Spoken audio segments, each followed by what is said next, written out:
Ne me libère pas, je m'en charge. Un podcast Voix nomade.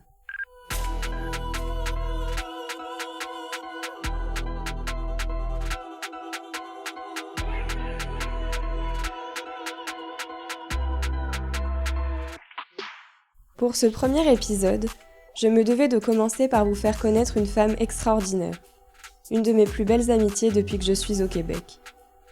Son nom, c'est Roxane.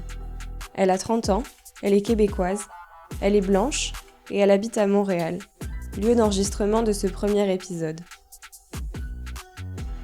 Et ce qui est génial avec Roxane, c'est que même si vous ne la connaissez pas encore, vous avez l'impression de la connaître depuis toujours. Elle a un talent émotionnel et communicationnel rare, comme j'en ai très peu rencontré. Avec Roxane, nous avons ri, beaucoup, comme toujours, et nous avons parlé de ses voyages seuls dès 19 ans aux quatre coins du monde, de confiance en soi et de grossophobie. Je vous laisse avec ce premier enregistrement, qui a bien failli ne jamais exister, ayant oublié à la première prise d'appuyer sur le bouton. Et oui, ce serait pas mon podcast sinon.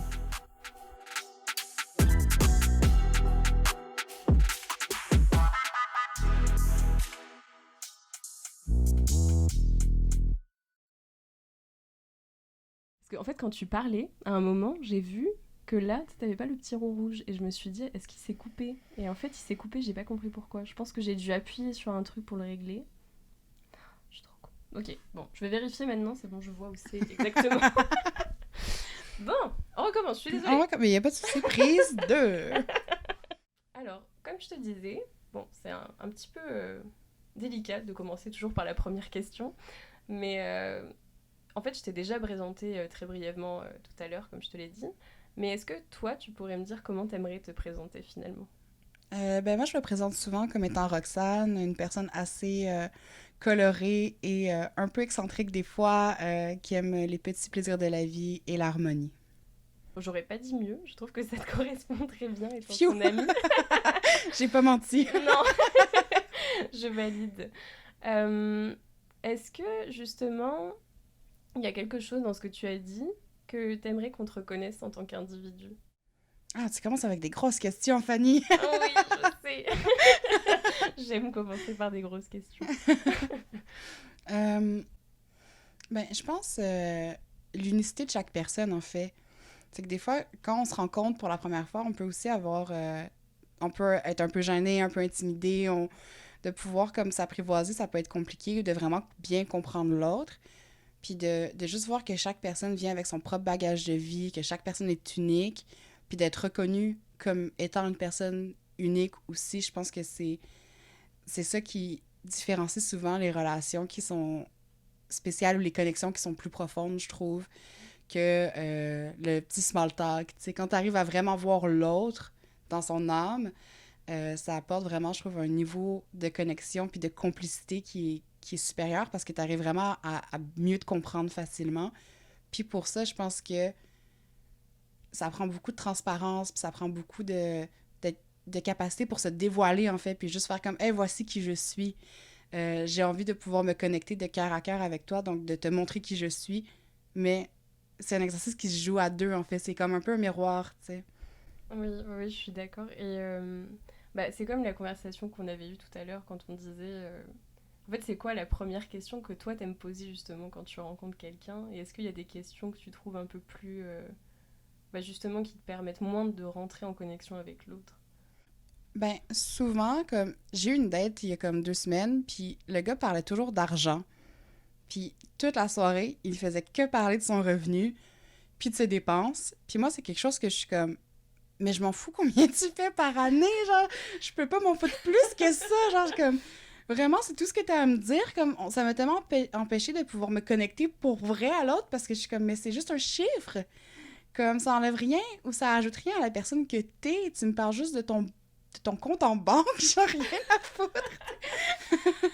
C'est fou que tu dises ça parce que...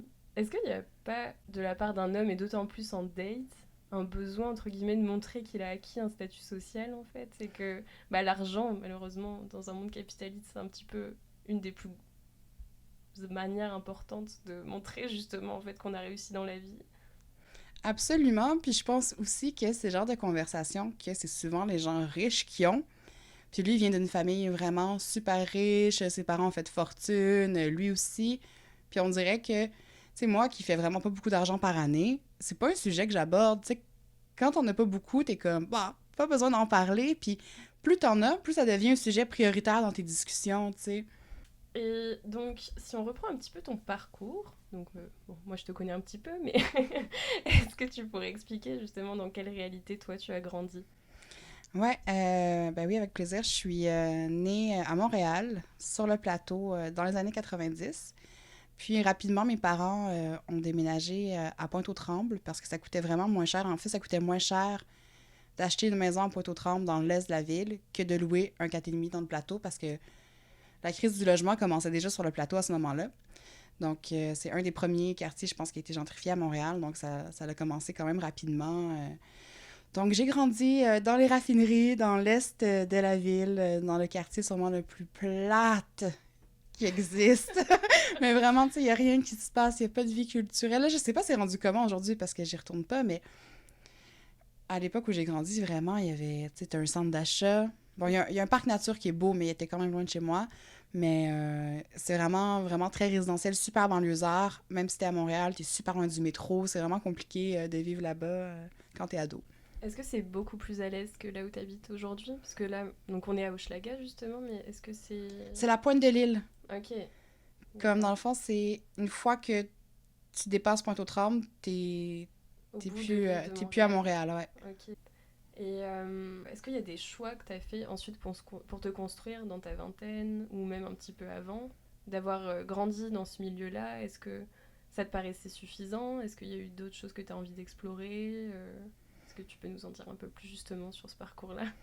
Mais de vivre dans un environnement aussi peu stimulant, je pense que ça donne envie de découvrir plus le monde.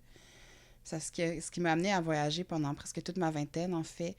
Donc, je pense que ça a quand même eu... Je pense que l'environnement dans lequel on grandit a vraiment un impact sur comment on se, on se forme ou on pousse, en fait, comme une plante, tu sais.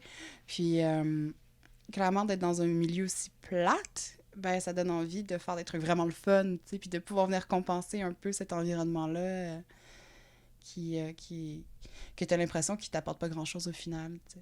Est-ce que cette envie de voyager, tu l'as eu très jeune ou est-ce que c'est venu avec le temps? Est-ce que tu te rappelles finalement d'un moment où tu t'es dit ah, j'ai envie de parcourir le monde, j'ai envie de voir d'autres cultures, j'ai envie de connaître d'autres choses finalement que cet environnement-là?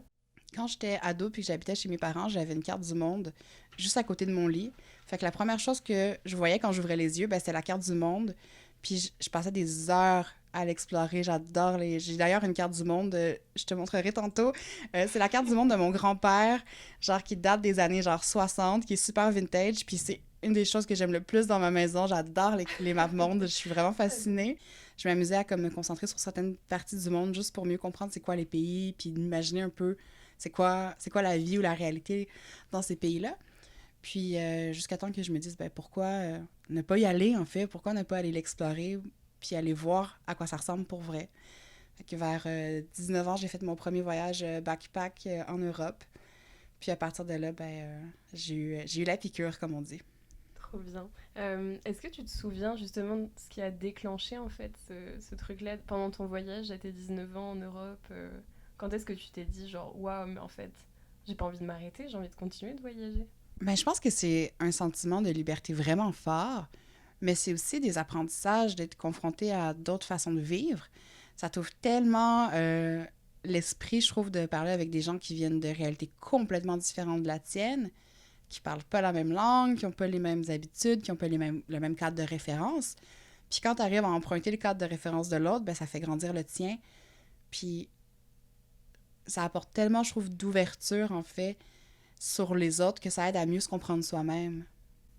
Oui, ouais, je suis totalement d'accord. Et puis, bah, d'autant plus, moi qui suis au Québec, en fait, c'est quelque chose que je vis constamment. Et je me dis, mais finalement, en fait, quand t'es loin de tout le monde, j'ai l'impression que c'est aussi là où t'apprends à te connaître toi, sans les influences de ton environnement, de tes amis que t'as toujours connus, etc. Et c'est le moment où t'arrives le plus justement à t'ouvrir à l'autre. Enfin, en tout cas, moi, je l'ai vraiment vécu comme ça. Donc, oui, je comprends vraiment ce que tu dis. Et donc après, en fait, finalement, donc tu as fait ce voyage en Europe. Est-ce que tu peux nous dire un petit peu où est-ce que tu es partie après ça? Ah oui, mon Dieu! C'est mon sujet de... Après les races de chiens, c'est mon sujet de conversation préféré. Parce que Fanny sait que je peux parler de race de chiens pendant des heures. Mais, mais dans le fond, la façon que je l'explique, parce que souvent mes voyages ont été comme entrecoupés, donc c'était comme quelques mois par-ci, par-là. Donc, pour bien que ce soit clair, généralement, je dis que j'ai passé comme 2 ans aux States, surtout en Californie, dans le nord de la Californie.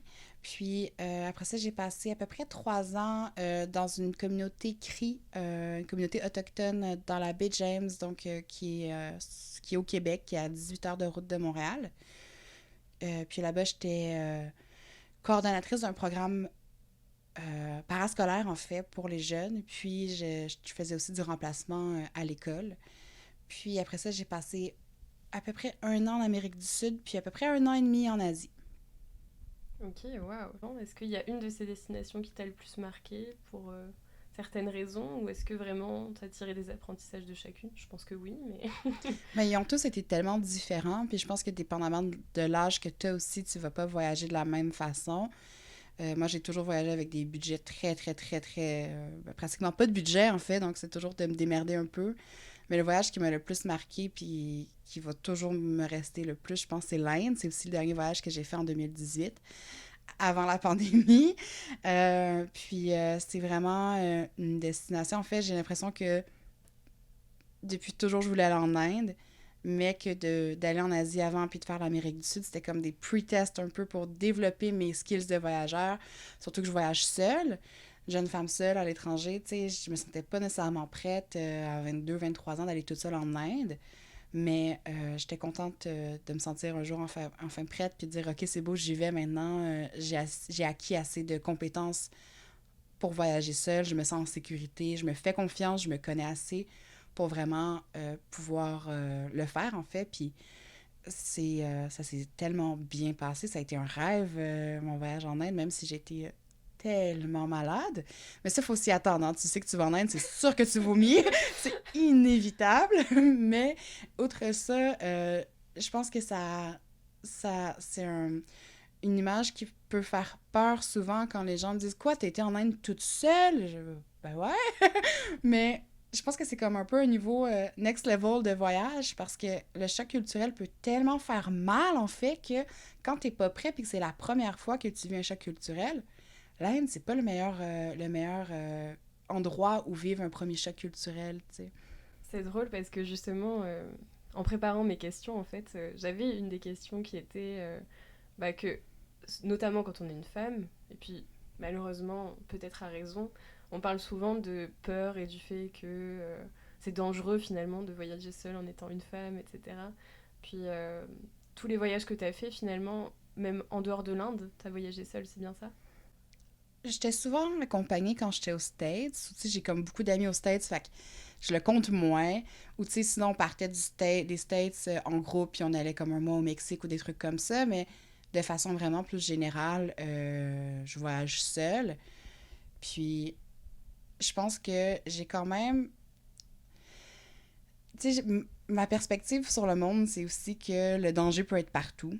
Euh, Il y a des gens qui ont un potentiel de d'atteindre notre intégrité, même en face de chez soi des fois, puis que j'ai pas envie de vivre dans cette peur-là pour m'empêcher de vivre des aventures incroyables.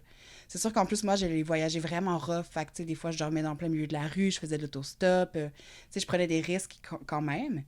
Puis, tu sais, c'était pas juste tout beau et tout rose. Il y a des fois où, oui, je me suis retrouvée en danger, mais tu sais, j'ai toujours réussi à m'en sortir en étant protégée par les astres et les lumières. Je sais pas, les anges qui veillent sur moi, mais ça reste que ça, même si, après avoir vécu des épisodes qui auraient pu être traumatiques, qui auraient pu empêcher plein de femmes de repartir voyager seules, ben moi, j'ai pas envie de donner raison à ces gens-là, en fait. J'ai pas envie de me concentrer sur la noirceur, j'ai envie de me concentrer sur la lumière, puis quand je fais un peu le pour et le contre, ben, je réalise que j'ai rencontré tellement beaucoup plus de gens incroyables que des gens qui sont menaçants, tu sais. La première fois où t'es partie seule, t'avais 19 ans. En fait, c'est quoi à ce moment-là qui t'a donné le courage de dire genre Oui, oui, vas-y, je vais partir seule, même si j'ai que 19 ans. Ok, c'était en Europe, comme tu dis, genre peut-être que dans l'esprit général, c'est peut-être une destination qu'on imagine plus sûre, etc. Mais malgré tout, c'est quand même quelque chose quand on est resté au Québec toute sa vie, dans un environnement. Est-ce que tu as eu des modèles? Est-ce que. Non, non, j'ai jamais eu de modèle. Je connaissais vraiment personne qui voyageait vraiment. Puis je pense que c'était aussi une période pas facile à la maison ou chez mes parents. Puis j'avais vraiment envie de pouvoir juste tout briser, en fait, ce que je connaissais. J'avais vraiment une urgence de faire comme OK, bye! Puis de vraiment retrouver toute seule à faire d'autres choses, en fait, parce que j'étais pas bien de la façon que ma vie se passait, puis j'avais juste envie de couper le pont avec tout ça. Puis, tu sais, ce que je savais pas, c'est qu'en partant en Italie, ben, je suis pas retournée vraiment vivre chez mes parents après, tu sais, ça comme, je m'attendais pas à ça, tu sais, je suis retournée après, mais pas très longtemps avant de repartir, tu sais. Puis, je pensais pas non plus, je m'attendais pas non plus à ce que mes voyages s'enchaînent de cette façon-là, puis de vivre dans mon sac à dos pendant 6 ans, au final, C'est c'était fou. pas prévu. Mm. Puis le temps passe tellement vite, tu sais, un an, mettons, en Asie ou en Amérique du Sud, je veux dire, ça passe tellement vite que tu te dis comme, ah oui, ça fait 6 mois, ah oui, ça fait 8 mois. Quoi, je rentre demain? Comme, comment c'est possible? Tu sais, ça va vraiment vite. Qu'est-ce que tu as appris finalement? Bon, ça va être une question un peu générale, surtout que t'as beaucoup voyagé finalement, mais est-ce qu'il y a vraiment quelque chose qui revient le plus dans ce que tu as appris sur toi-même en voyageant? Ben, je pense que quand t'es une femme seule, ailleurs dans le monde, tu réalises que t'es ton seul repère. Puis, j'ai tellement appris à me faire confiance. Maintenant, je me connais tellement que j'ai vraiment une profonde confiance en moi, puis j'ai vraiment une bonne relation avec moi-même. Parce que quand tu es toute seule à l'étranger, la seule chose que tu as, c'est toi. Fait qu'il faut que tu apprennes à prendre soin de toi, puis à être à l'écoute de tes intuitions, des fois, d'avoir un feeling. Ou tu sais, quand tu fais de l'autostop toute seule, il y a une voiture qui s'arrête, en 0,2 secondes, faut que tu fasses confiance ou pas à la personne. Puis ça, c'est des skills que j'ai développés qui sont encore là aujourd'hui, puis je me fais tellement confiance que j'arrive à bien comprendre aussi les autres avec leurs intentions, puis à... Bon, c'est toujours un risque, hein. Des fois, il y a des gens qu'on s'attend pas à ce qu'ils soient des vrais connards au final, puis on leur fait confiance, puis on n'aurait jamais dit. Mais ça reste que la plupart du temps, mon intuition est vraiment super raffinée, puis j'arrive à avoir un feeling vraiment super fort de comme oui ou non. J'en suis vraiment, vraiment reconnaissante, puis je pense que si j'avais pas exploré le monde autant, j'aurais peut-être pas... Je me connaîtrais pas aussi bien que là, je me connais, tu sais. Ah, ouais, c'est super beau ce que tu dis. Et parce que tu parles justement de confiance, etc. Est-ce que tu sens que tu as beaucoup plus d'estime de toi, de confiance en toi suite à ça? Ou est-ce que tu sens que ça a toujours été le cas et que ça s'est juste renforcé? Enfin, J'ai toujours eu, je pense, une confiance en moi comme assez spectaculaire. J'ai comme, tu sais, j'adore. j'ai pas, Je t'admire trop pour ça d'ailleurs. Je te le dis peut-être pas merci. assez, mais. Oh, t'es cute. Mais je pense que c'est dans ma personnalité d'avoir comme ce fondement-là. À la base, je pense que je suis née puis j'étais comme ah. Mais c'est sûr que de voyager, ça te permet de l'explorer puis de l'affirmer encore plus puis de pouvoir juste encore plus avoir confiance en toi parce que t'as pas le choix en fait. Si t'as pas confiance en toi, ben t'es poussé dans des situations qui soit que finalement ben tu prends pas de risque puis tu fais pas grand chose parce que t'as peur puis tu te dis ouais ben là si finalement je fais le trip que j'avais prévu ou telle activité s'il se passe quelque chose de grave je suis peut-être mieux de pas y aller, fait que tu te coupes un peu des opportunités parce que tu te fais pas confiance puis t'as pas confiance au reste du monde. Mais je pense que en fait, la relation qu'on a avec soi et aussi la relation qu'on a avec le monde extérieur. Fait que quand tu as confiance en toi, généralement, tu as plus tendance à avoir cette confiance-là que, en fait, ça va juste être une partie de plaisir puis que tu vas avoir un blast au lieu de voir tous les dangers potentiels. Fait que je pense que de vraiment juste foncer avec toute la confiance en soi, ben ça attire des belles opportunités en plus des fois de rencontrer des gens ou d'avoir des belles discussions ou de juste, tu sais, quand t'es en Inde puis qu'il y a un papy qui vient te prendre par la main qui dit viens à la maison, on va boire le thé. Si tu lui fais pas confiance puis que tu fais oh, je suis pas sûre, ben finalement, tu sais, peut-être que tu te coupes aussi d'avoir une super belle conversation avec cette personne-là puis de bien pouvoir te connecter avec cette culture-là puis de mieux comprendre, tu sais. Fait que je pense que je m'éparpille un peu. Non, pas du tout. mais je pense que vraiment ce que j'ai appris le plus de tous mes voyages, c'est vraiment ma relation avec moi-même d'abord et avant tout. Je pense, pour reprendre un petit peu ce que tu as dit aussi, que quand tu as confiance en toi et que tu essaies de faire confiance en tout cas, que tu es vraiment dans une espèce de positivité, tu vas être ouverte finalement aux rencontres. Alors que c'est sûr que si tu pars avec des a priori, si tu es dans une logique un peu plus fermée, ben en fait tu vas attirer que de la fermeture en fait, que ce soit des gens en face de toi et puis même envers toi-même.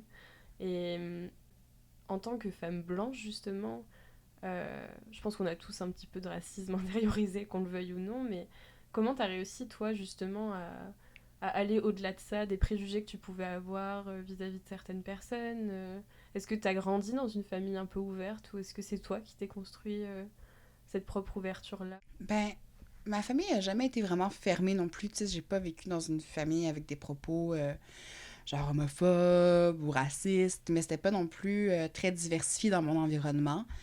Mais, tu sais, je pense que le jugement est inévitable.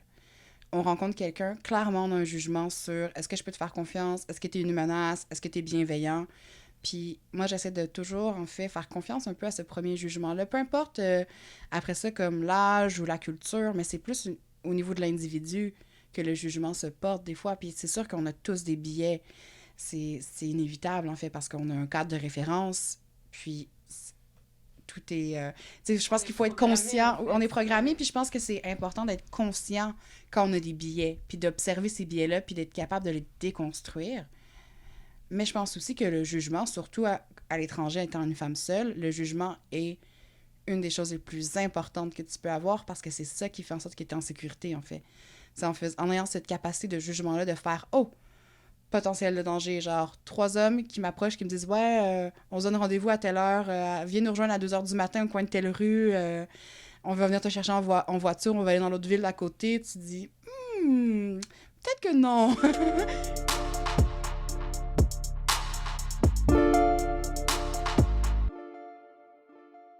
Alors, je me souviens aussi d'une fois où tu m'avais raconté une expérience que tu avais voulu vivre.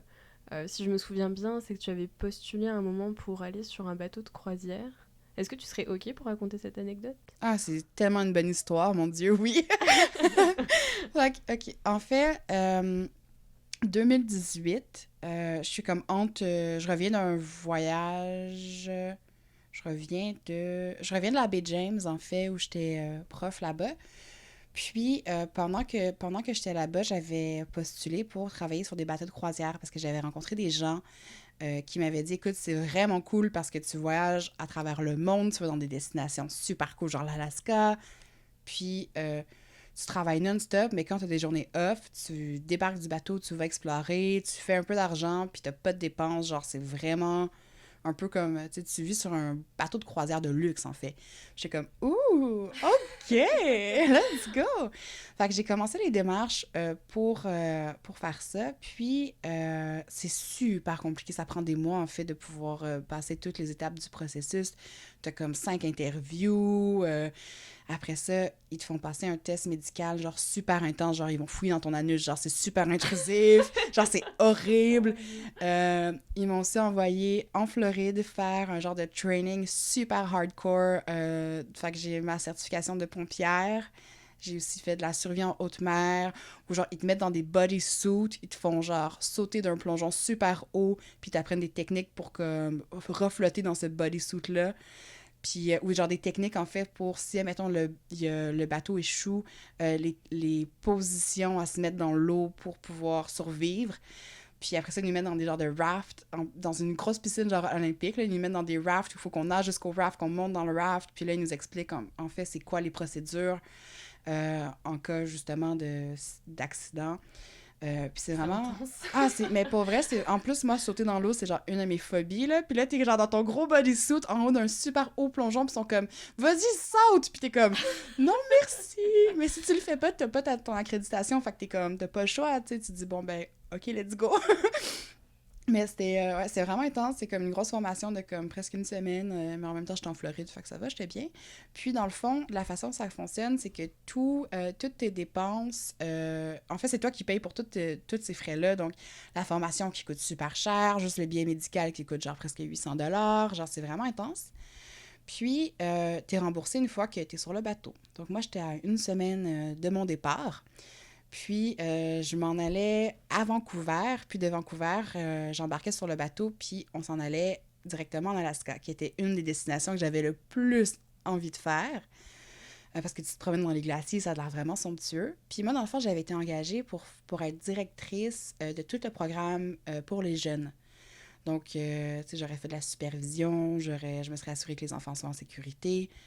Je me suis dit, bah, c'est cool, c'est quand même une job qui était un peu dans mon domaine, surtout à l'époque. Là, j'ai arrêté de travailler avec les enfants depuis. Mais j'étais super alignée, j'étais comme, wow, incroyable, faire ce que j'aime dans des conditions comme ça, c'est trop bien. Puis, en fait, une semaine avant mon départ, la personne aux ressources humaines me dit, oh, Roxane, il faudrait qu'on se fasse une petite vidéoconférence. Je suis comme, oh, ça sonne pas super bon tout ça. Puis je suis comme, OK, let's go. Fait que là, il m'appelle, il me dit, ouais, Roxane, écoute, j'ai une mauvaise nouvelle pour toi. Finalement, on peut pas t'engager parce que t'es trop grosse. Je fais, ah, pardon?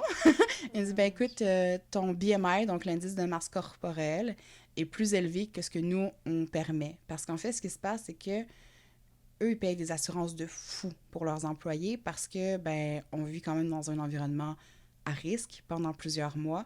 Donc, si on tombe malade ou quoi que ce soit, ben, il faut qu'on arrive vraiment, genre, en parfaite santé. Puis moi, j'ai passé tous les tests de santé, genre, vraiment, je veux dire, je pétais le feu. Même moi, j'étais comme, oh, je suis en forme! Puis, puis c'est ça, finalement, en plus, moi, une des premières questions que je leur avais posées, c'était, ben écoutez, voici mon indice de masse corporelle, il est beaucoup plus élevé que ce que vous demandez, est-ce que c'est un problème? Puis ils m'ont dit, non, non, non, il n'y a pas de souci. Fait qu'à cause de ça, j'ai commencé j'ai été faire toutes les formations, tous les bilans de santé, mais s'ils m'avaient dit, ouais, non, c'est vraiment strict, si ton indice de masse corporelle dépasse, je me souviens plus c'était quoi le chiffre, en fait, mais c'était quand même assez ridicule. Dès que t'es un peu toutoune, tu peux pas y aller, tu sais. C'est vraiment super discriminatoire. Puis, finalement, ben, c'était comme, bon, ben, tant pis pour toi, tu pars pas. Puis, tu sais, une chance que je suis quand même une femme qui a confiance en moi parce que ça peut vraiment détruire de se faire dire, écoute, parce que t'es grosse, tu peux pas... En plus, je pesais genre sûrement 30 livres de moins qu'en ce moment, là, peut-être même 40, là, tu sais. C'est violent, en fait, de s'imaginer, en fait, quelque chose, et puis finalement, qu'on te mette ça dans la face, c'est sûr que ça peut briser quelqu'un, en fait. Et, ouais, Ben surtout... super forte, en fait, d'avoir passé outre ça. Ah, merci. Mais je pense que quand t'es quelqu'un qui est pas bien avec son poids ou qui est vraiment insécure par rapport à ça, ça peut vraiment venir détruire quelqu'un, tu sais, c'est vraiment violent. En plus de se faire dire « Oh, you're too fat, you can go on the boat », t'es comme « Attends, quoi? » Puis il m'a dit genre « Ah, si tu veux la job par 80 livres, on va pouvoir t'engager. » Je suis comme « Pardon? Oh » Genre pas genre par 5 livres, là, par 80 livres, pardon? Puis en fait, tu sais, moi, j'aime bien me dire qu'il n'y a rien qui arrive pour rien. Puis après, je me suis dit, ben, imagine, t'es pris sur un bateau pendant genre 1 an avec des gens qui pensent comme ça. Ouais, Genre, comme clairement, c'était peut-être pas mon élément. Puis clairement, comme c'était pas dû pour arriver, tu sais, parce que après ça, tu sais, je me serais peut-être pas sentie bien ou je me serais sentie jugée pendant 1 an par rapport à mon apparence physique. C'est long, longtemps, tu sais. C'est sûr. Fait que je suis contente de ne pas y avoir été finalement. Puis à la place, ben, j'étais en Inde. Fait que tout est rentré dans l'ordre des choses. Mais c'est fou comment, des fois, tu sais, tu te dis, bon, ben, je pars dans une semaine pendant 1 an faire le tour du monde sur un bateau, puis que 7 jours avant, ils sont comme, ah ouais, finalement, non. Ça. Ouais, malheureusement, en fait, c'est vraiment un cas concret, entre guillemets, de grossophobie. Est-ce que toi, justement, tu disais que tu avais vraiment confiance en toi et que ton rapport à ton corps, il est vraiment apaisé, en tout cas, c'est l'impression que tu me donnes. Mais est-ce que tu as vécu dans ton quotidien, en fait, d'autres cas de grossophobie, ou est-ce que c'est quelque chose dont tu te détaches complètement et t'as pas vraiment l'impression que ça fait partie de ton quotidien? Je te dirais que dans mes interactions sociales, tu sais, c'est pas quelque chose... tu sais, je me suis pas fait bully à l'école, j'ai pas d'intimidation, je me suis pas fait insulter souvent par rapport à mon poids. Mais je te dirais qu'on vit dans un monde grossophobe en général où des fois le monde est juste pas construit pour les gros. Tu sais, juste tu regardes dans l'autobus, le siège fait la moitié de mon cul. Tu sais. Je veux dire, je prends 2 sièges dans l'autobus, puis ça, c'est le genre de situation où même si tu as confiance en toi puis que tu acceptes ton corps comme il y a des moments où la société te rappelle que ton corps n'est il est pas il serait supposé être un peu plus petit que ce qui est. Ça serait pratique. En fait, ça nous rendrait service si ton cul prenait la moitié moins de place. Comme ça, on pourrait rentrer quelqu'un de plus, tu sais. Ouais. Puis, Puis c'est tellement vrai dans les transports en plus. Enfin, ouais, que ce soit les avions, que ce soit les bus, c'est toujours des micro-sièges, quoi, franchement. ouais. Ou dans l'avion, quand tu as besoin d'une extension pour t'attacher, puis que finalement, t'es comme, ok, tu sais, je veux dire, oui, je suis grosse, mais, tu sais, je veux dire, je suis pas la seule, puis je suis pas non plus dans un extrême. Fait que je me dis, imagine, les gens qui font le double de moi, qui ont besoin de 3 extensions, je veux dire, c'est ridicule, tu sais. Je pense qu'on vit pas dans un monde inclusif par rapport à la diversité corporelle. Puis, moi, je veux dire, ça va, hein, parce que, je veux dire, j'apprécie d'avoir des courbes. Puis bon, là, je te dis ça, ça va, mais quand je suis menstruée, j'ai un autre discours. Hein, Ah. parce que, tu sais, je suis enflée, j'ai de la rétention d'eau, je suis comme, je pèse 8000 livres. Oh. Mais ça dure 2 jours, puis après, je suis comme, oh, Oh. c'est qui ce beau bébé-là dans le miroir? Miam! J'adore. C'est génial. Et mais d'ailleurs, en fait, ce qui est fou, c'est que moi, par exemple, j'ai pris conscience de ces problématiques vraiment tard dans ma vie. Et en fait, je me suis un petit peu renseignée et j'ai vu qu'en France, dans le dictionnaire, en fait, le mot grossophobie, c'est apparu qu'en 2017. Donc en fait, c'est vraiment, même nommer finalement ce problème-là, ça arrive super tard. Enfin, c'était il y a 5 6 ans, quoi. C'est Grand max. fou, hein? Est-ce que tu sais si au Québec c'était pareil ou... Je suis pas au courant, mais c'est sûr que ça fait pas longtemps que c'est un mot que moi j'utilise. Euh, le chien vient de rentrer. Non, le chat vient de rentrer dans la chambre. Parfait. On a de la compagnie, merci Oui. Lucifer. Ah oui, non, c'est ça, c'est pas un terme que... Mais tu sais, c'est un peu aussi comme les relations toxiques, où il y a des termes comme ça qui, tu sais, qui émergent, je pense, de plus en plus que le problème, on en prend conscience collectivement, puis c'est bien qu'on puisse mettre des mots sur ces phénomènes-là, en fait, puis, tu sais, je pense vraiment qu'on vit dans un monde où, justement, on associe, en fait, que quand t'es gros, ben, t'es paresseux, t'es pas en santé, tu vas mourir jeune, t'as moins d'opportunités. Puis il y a même des études qui montrent que si je vais dans une entrevue, comparativement à, mettons, à équivalence, mettons, à compétences équivalentes, si je passe une entrevue avec une fille mince, ben, il y a des biais aussi sur les gros et les gens sont plus réticents parce qu'ils se disent ah ouais, ben, là, clairement, elle va être paresseuse. Ou, tu sais, ça reste vraiment dans l'inconscient, mais elle va peut-être être malade plus souvent, ça va me coûter plus cher d'assurance ou des trucs comme ça. Tu sais, c'est vraiment. Puis je pense que, ouais, comme tu dis, c'est vraiment lié aussi. Enfin, je suis désolée, je t'ai coupé, hein, mais pas de souci. euh, en fait, que on s'imagine que forcément être gros, c'est par exemple la malbouffe, ou c'est genre être en mauvaise santé, ou c'est... Enfin, en fait, c'est tellement lié à ça qu'on peut pas s'imaginer que bah, ça peut venir d'autre chose, ou que... Enfin, chaque personne est différente. Merci le chat qui miaule. Il vient faire un coucou à tout le monde qui nous écoute.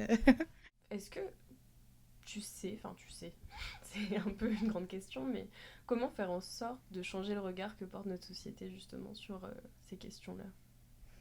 Ben, en ce moment, je pense qu'il y a beaucoup de mouvements aussi sur le body positive, sur justement comme célébrer un peu la diversité corporelle. Puis je pense que dépendamment souvent aussi de ton feed Instagram ou de tes algorithmes, tu sais, moi je suis plein d'influenceuses plus 16, tu sais, clairement toutes les publicités ciblées, ça va être pour des trucs plus 16. Puis je trouve qu'il y a quand même un super progrès qui se fait, tu sais, comme il y a 10 ans, me trouver du linge, c'était compliqué. Me trouver du beau linge, impossible. Tu peux faire les boutiques pendant comme toute la journée, puis tu trouves même pas une paire de pantalons qui te fait bien, même si, ou qui te fait du tout. Moi, je pourrais jamais nécessairement, ben peut-être pas jamais, on sait pas, mais tu sais, mon intention n'est pas nécessairement de devenir mince non plus. Fait que je me vois pas non plus un jour faire ton poids, par exemple, tu sais. Fait que je me dis, ben je saurais jamais c'est quoi être dans un corps mince, puis c'est correct comme ça, mais je suis juste tellement contente de pouvoir maintenant avoir accès à du linge magnifique, du linge dans lequel je me sens bien, qui me fait, où j'arrive dans un auditorium à l'université, puis je suis comme, c'est moi la mieux sapée. c'est quand même cool, tu sais, je me dis, bon, OK, enfin, parce que c'est, tu sais, de pouvoir mettre mon corps en valeur aussi, puis de pouvoir faire comme, ben oui, j'ai des courbes, j'en ai plusieurs, je peux même pas, je sais même pas compter jusque-là, mais tout ça pour dire que c'est de pouvoir être bien dans ses vêtements, je pense que ça fait vraiment une différence, puis de pouvoir s'approprier son corps aussi, parce que quand t'es juste dans des chandails trop grands, trop petits, ou tes pantalons ils te serrent ou que t'es pas bien, ben c'est sûr que tu peux avoir moins confiance en toi, puis c'est plus difficile de pouvoir s'approprier son corps comme il est, tu sais. C'est sûr, ouais. Justement, est-ce que tu penses qu'on le vit différemment quand on est perçu comme femme et par rapport vis-à-vis d'un homme, par exemple? Ben, je pense que les femmes, ont des créatures souvent plus insécures par rapport à notre apparence. On a plus de pression aussi pour être jolie, pour être belle. Tu sais, un homme qui arrive au bureau avec en jeans pas maquillé, pas de talons hauts, c'est chill, mais il y a des environnements où les femmes, elles doivent absolument, encore aujourd'hui, porter des talons ou arriver maquillées au travail. Ou, tu sais, il y a une pression aussi pour être plus liché dans notre apparence que les hommes ont. Puis je pense qu'on a des stéréotypes ou des standards de beauté beaucoup plus élevés que chez les hommes, tu sais. Oui, c'est sûr. Il y a même aussi des... je vais toujours me souvenir, ça m'a tellement marqué parce qu'il avait fait un genre de caméra cachée une fois avec un genre de Tinder où il avait pris un homme et une femme, ils ont fait l'expérience, puis entre les photos et la personne en face d'eux, ben la personne, elle avait pris, admettons, genre 100 livres. Puis là, ils arrivent dans leur première date, puis souvent, quand c'est la fille qui a pris son livre, elle arrive dans sa date, le gars, il fait comme « Oh ouais, t'es vraiment pas comme dans tes photos. » Puis il la trouve moche, puis il s'en va. Tandis que la femme, quand elle arrive dans une date avec l'homme qui a pris son livre, ça ne l'empêche pas de vouloir comme connecter avec lui, puis de passer une date, puis il y en a même à la fin, ils s'embrassaient, puis qui étaient comme « Ah, quand est-ce qu'on se revoit? » Tandis que bon, c'est peut-être aussi l'effet du montage, mais dans ce qu'eux ont montré, ben, il n'y avait pas un homme qui a voulu rester avec la femme qui avait pris son livre de plus que sur ses photos. C'était comme, t'es pas celle que tu m'as dit que t'étais, tu m'as menti, je peux pas te faire confiance.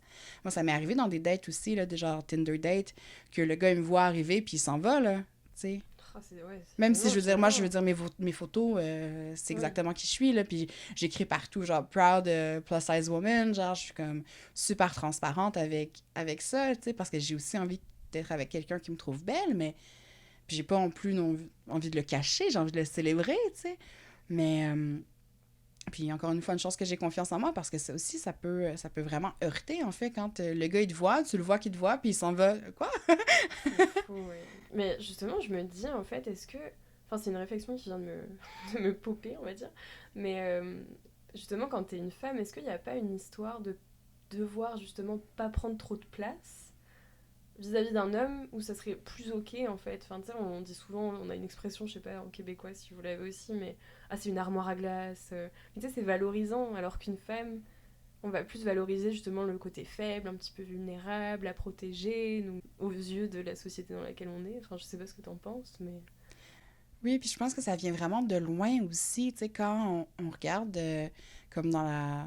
Je sais pas si la préhistoire, c'est la bonne période que je nomme, mais disons, comme au début de l'histoire de l'humanité, ben, ce qui se passait, c'est que les femmes et les hommes semblaient de taille égale, puis ce qui s'est passé, c'est que la femme, en fait, nourrissait l'homme et les enfants d'abord, puis c'est à cause de ça qu'elle est devenue plus petite, puis qu'elle est devenue plus mince, puis qu'elle est devenue plus petite en taille aussi. C'est qu'à force d'être moins nourrie, ben, elle a rapetissé, tandis que l'homme est resté grand, puis dans l'épigénétique, c'est encore là, tu sais, on en subit encore les conséquences aujourd'hui de ça, peut-être du don de soi de la femme ou du partage ou du care de la femme qui dit « Je vais nourrir ma famille avant moi, moi je vais manger ce qui resterait », tu sais.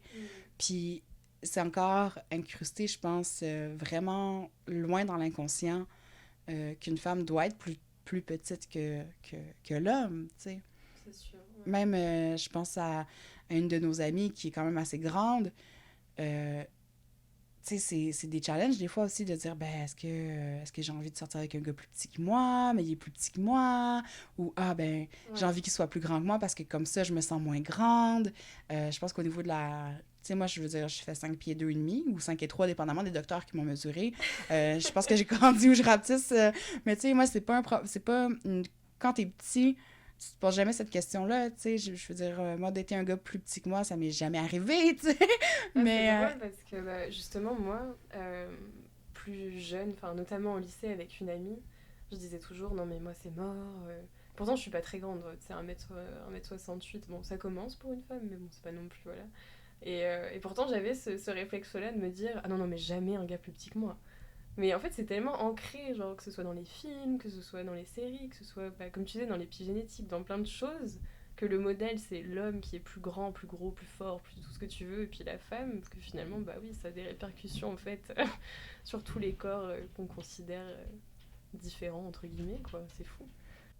Je pense que c'est le fun de pouvoir déconstruire ça aussi, tu sais, de pouvoir déconstruire ces stéréotypes-là ou ces billets-là qui sont vraiment ancrés loin, puis ça prend du temps avant de pouvoir déconstruire ça. Ça, c'est pas quelque chose qui se fait en une génération sur Instagram en disant « Ah oui, body positive, let's go, les tétons à l'air », tu sais, c'est pas... Ça prend plus de temps que ça, tu sais. Ouais, je suis vraiment d'accord. Bon, il va bientôt falloir qu'on conclut cet épisode. Non. On a bien parlé. Mais, alors, grosse question, prépare-toi. Oh boy. Si on devait résumer, en fait, qu'est-ce que c'est qu'être femme, selon toi, à notre époque? Ah, c'est vrai que c'est une grosse question parce que je pense que ça dépend tellement de ta réalité en tant que femme parce que il y a tellement des gros écarts entre les réalités des femmes. Quand tu regardes la disparité dans le monde, c'est pas toutes les mêmes femmes qui ont les mêmes chances. Puis c'est pas toutes les femmes qui vont avoir les mêmes droits puis les mêmes libertés. Puis je pense qu'il y a des gros écarts entre les cultures. Puis je pense que de plus en plus, on essaie vraiment de militer pour la place de la femme dans le monde. Puis de vivre en équité, en fait, de pouvoir dire comme « Hey, oh, comme... » What the fuck? Comme, je pense que c'est beau aussi de voir qu'il y a ce mouvement de révolution-là où les femmes qui ont peut-être plus de droits que d'autres en ce moment dans le monde se battent pas juste pour le droit des générations futures, mais pour le droit de toutes les femmes sur la planète. Puis je pense que c'est une bataille qu'il faut continuer de mener ensemble, en fait, dans l'amour puis dans l'harmonie, en faisant comme... En tout cas... C'est beau parce que justement ça m'amène à ma dernière question. Ne me libère pas, je m'en charge finalement. Ça évoque quoi pour toi? Ben de pas parler pour les autres, je pense. De faire comme écoute, si j'ai quelque chose à dire, je vais le dire. Puis prends pas pour acquis que tu sais ce que moi je veux. Prends pas pour acquis que tu connais mieux ma réalité que moi. Donne-moi la chance de moi m'exprimer. Donne-moi une plateforme pour me faire entendre. Mais parle pas pour moi, décide pas pour moi, puis prends pas en charge ce que moi je veux, en fait. Je suis capable de le faire toute seule, tu sais. C'est juste que si on m'écrase puis qu'on me laisse pas la chance de pouvoir m'exprimer, en fait, ben c'est sûr que tu vas continuer de parler pour moi, mais moi, ce que je veux, c'est juste l'espace, en fait, de pouvoir te dire ce que j'ai à te dire, tu sais. Merci infiniment, Roxane, d'avoir accepté mon invitation à participer à Ne me libère pas, je m'en charge. Et merci à vous d'avoir écouté cet épisode. Vous pouvez retrouver tous les portraits réalisés sur le site web nemeliberepas-je-m'en-charge.com et sur la page Instagram du même nom. Et n'hésitez pas à évaluer l'épisode, à le partager et à m'écrire. Votre soutien et vos recommandations sont très importantes pour moi. En attendant de rejoindre ma prochaine invitée, je vous dis à très vite.